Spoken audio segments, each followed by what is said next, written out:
So I'm in the middle of making those two AEGs, use the M210 Spring, so therefore they need to be quite strong. Everything inside has to be strong. So one of the things that is the first thing that I decided should be the major upgrade is the motor. I decided if I should do this, I should get the best of the best. So here's the Warhead Industries Ronin motor. This is gonna go into my E&L replica, and for the SEMA I have ordered a regular Warhead Industries motor, but yeah, this is the very first time that I am seeing this in person, seeing a brushless motor, so I'm gonna do some tests for you. We're gonna measure the power consumption compared to the, and yeah, I forgot to say, this is the motor that my E&L has currently, and the motor inside the SEMA is similar. It's not the same brand, but it's similar performance. So this motor is, I would say, quite good because it's a high torque, and at the same time it's not so slow. So currently on 18:1 gears, I'm pulling on M150 Spring here, and I'm getting around 3.3 joules. So yeah, it's quite a strong one, but this is the motor that died actually. It did shoot around maybe 4,000 VBs and it went dead. So I did have a replacement one, so I'm currently using the same motor, but yeah, I don't want to kill one more motor, so yeah, I decided to get a brushless one. And the other thing is that this motor requires a lot of power. I mean, I've measured it, it pulls 50 amps, and that's for an M150 Spring. So as you probably know, the E&L AKM, let's see if I can open it. Okay. It holds the battery here on top, so there's not a lot of space, as you can see. I've barely crammed it inside. This is a 1450 milliamps at 35C or 30C, I don't know what it was exactly, but it's not enough for this motor. This SEMA one, actually it's a bit better because the battery is here on the handle, or whatever. Yeah, and I can put quite a bit bigger battery here. So that motor actually performs a lot better in this gun because yeah, that battery is just not enough for it, and I do suspect that the battery actually killed the motor because yeah, if the battery is not powerful, doesn't have enough energy, basically makes the motor stress for longer. I don't do full auto, but yeah, it's still a stress. So yeah, with that being said, what I'm going to do now is I'm going to install this motor, and I'm going to show you before and after in terms of power consumption, and yeah, maybe in terms of rate of fire as well.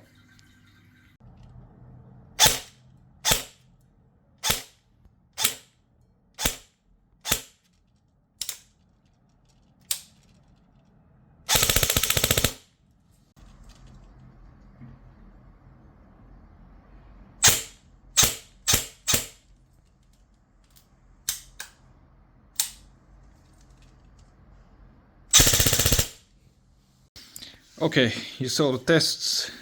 The RPS didn't increase that much actually. I thought this motor was a bit slower, but apparently it's not. This one is the, I forgot to mention, this one is the 31K motor. So yeah, seems like they're pretty close, but yeah, around 1 RPS difference. But that doesn't matter to me actually. I'm even going to switch to slower gears here because yeah, I need to support the stronger spring. Anyways, you saw, I don't know actually if you saw, but I hope you felt the difference in trigger response. I wasn't expecting to be so drastic, but yeah, this is like it's like I'm using a spring gun basically. like a loaded spring gun. It's instant response basically. So yeah, very, very happy with the response time. But yeah, with that being said, let's measure the power consumption, because yeah, this is the biggest reason I'm moving away from the OEM motor here, because yeah, not enough space for the battery and we need some big power. So yeah, let's measure.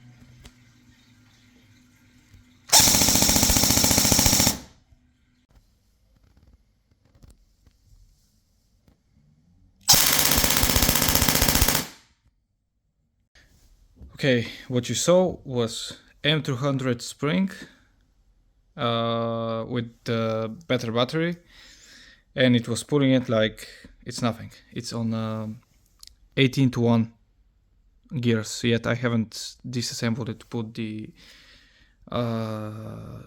slower gears, but damn, it's good. And yeah, the power draw, as you saw, is not that much.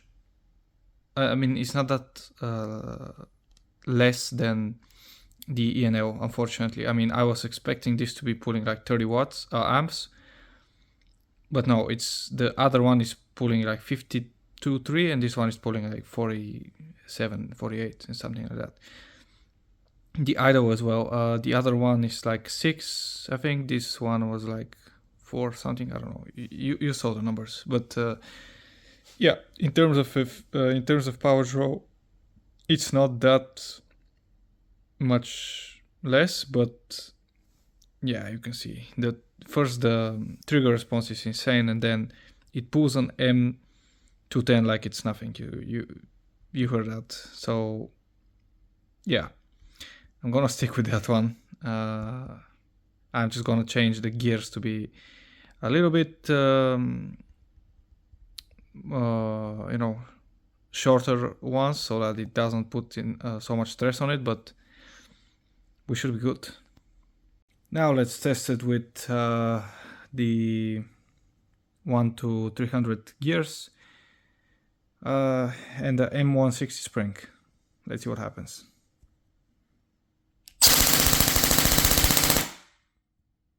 Okay, 40 amps on a stronger spring. That's impressive.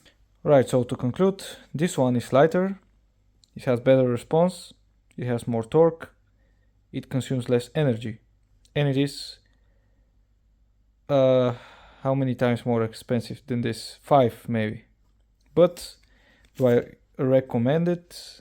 In case you are building something like me, you want to put M200 and M210 Spring? Yeah, definitely, because yeah, this should theoretically outlast this one. I'll put it to the test to see if that's the case. But for anything else, I think this motor is incredibly capable of handling anything. I mean, M150 Spring on regular AK setup, that's a lot of power. As you saw on the charts, 3.3 joules, that's not even allowed on many airsoft fields. By the way, I'm not playing airsoft on an airsoft field, I'm just shooting cans, so that's why I'm pushing for such power. But yeah, for anyone else, is this worth? In case you're building just a regular weapon, then no. But it's very, very nice. You can see that it's a high-end thing.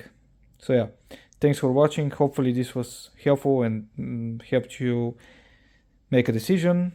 And yeah, see you next time.